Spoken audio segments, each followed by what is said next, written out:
ممکنہ جنگ بندی سے اسرائیل کے خلاف ایران کا جوابی رد عمل تبدیل ہو سکتا ہے، ایرانی صدر۔ غزہ میں اسرائیل کے فضائی حملے، کم از کم 31 افراد ہلاک۔ روس کے یوکرین پر ڈرون سے حملے، صدر زیلنسکی کا مزید ہتھیاروں کا مطالبہ۔ وائس آف امریکہ واشنگٹن سے اہم خبروں کے ساتھ محمد جلیل۔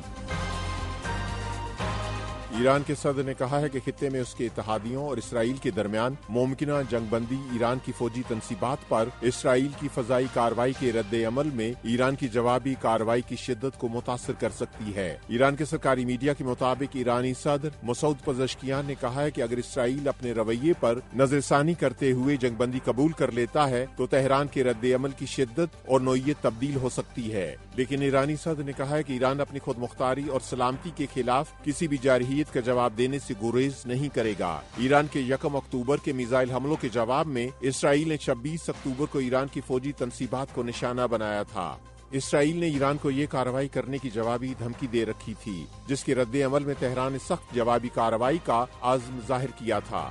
صحت کے حکام کا کہنا ہے کہ غزہ میں اسرائیل کے فضائی حملوں میں کم از کم 31 افراد ہلاک ہو گئے ہیں، جن میں سے نصف ہلاکتیں غزہ کے شمالی علاقوں میں ہوئی ہیں، جہاں اسرائیلی فوج ایک ماہ سے اپنی کارروائیاں جاری رکھے ہوئے ہے۔ اسرائیل کا کہنا ہے کہ ان کارروائیوں کا مقصد فلسطینی عسکری تنظیم حماس کو دوبارہ منظم ہونے سے روکنا ہے۔ ادھر فلسطینیوں کا کہنا ہے کہ اسرائیل کی زمینی اور فضائی کارروائیوں کا مقصد غزہ کے 2 شمالی قصبوں اور ان کے ایک پناہ گزین کیمپ کو خالی کروانا ہے تاکہ ایک بفر زون قائم کیا جا سکے۔ اسرائیل نے اس کی تردید کرتے ہوئے کہا ہے کہ وہ ان علاقوں میں حماس کے عسکریت پسندوں کو نشانہ بنا رہے ہیں جہاں سے وہ حملے کرتے ہیں۔ طبی حکام کا کہنا ہے کہ بیت لاہیہ اور جبالیہ میں 2 الگ الگ حملوں میں 13 افراد ہلاک ہوئے، جبکہ باقی ہلاکتیں غزہ شہر اور جنوبی علاقوں میں اسرائیل کے مختلف فضائی حملوں میں ہوئی ہیں۔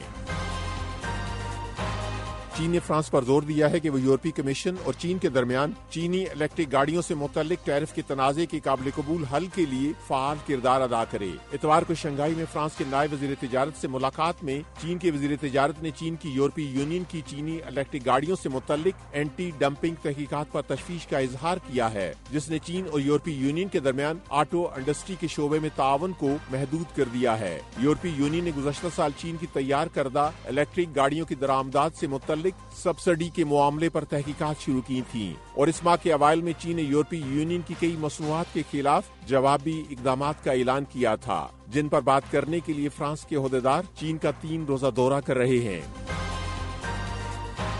انڈونیشیا کے مشرق میں ایک آتش فشاں پھٹنے سے کم از کم 9 افراد ہلاک ہو گئے ہیں۔ انڈونیشیا کے مشرقی جزیرے میں اتوار کو آتش فشاں پھٹنے سے لاوا بہنا شروع ہو گیا تھا، جس کے بعد حکام نے کئی قریبی علاقوں کے لوگوں کو وہاں سے انخلا کا حکم دیا تھا۔ آتش فشاں لاوا بہنے سے کئی مکانوں کو نقصان پہنچا ہے، جس کے بعد امدادی کارکنوں نے لوگوں کو محفوظ مقامات پر منتقل کرنے کا کام شروع کر دیا۔ اس سے قبل مغربی صوبے سوماٹرا میں مئی میں ایک آتش فشاں پھٹنے سے 60 سے زائد افراد ہلاک ہوئے۔ یہ وائس آف امریکہ واشنگٹن ہے۔ یوکرین کے حکام کا کہنا ہے کہ ماسکو نے یوکرین پر 96 ڈرونز اور ایک گائیڈڈ میزائل فائر کیا ہے۔ یوکرین کی فضائیہ نے 66 ڈرونز کو تباہ کرنے کا دعویٰ کیا ہے، جبکہ مزید 27 اپنے ہدف سے دور جا گرے، جبکہ ایک ڈرون بیلاروس کی فضائی حدود میں گرا ہے، جس کی وجہ سے کسی جانی نقصان کی کوئی اطلاع نہیں ملی ہے۔ یوکرین کے صدر ولادیمیر زیلنسکی نے اتوار کو کہا ہے کہ روس نے گزشتہ ہفتے کے دوران یوکرین کے خلاف 900 گائیڈڈ بم، 500 ڈرونز اور 30 میزائل داغے ہیں۔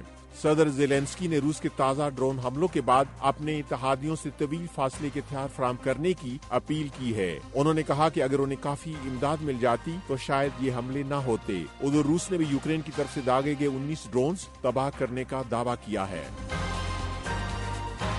وائس آف امریکہ واشنگٹن کی اردو سروس سے خبروں کا یہ بلیٹن اب ختم ہوتا ہے۔ میں ہوں محمد جلیل اور ایڈیٹر تھی سارا حسن۔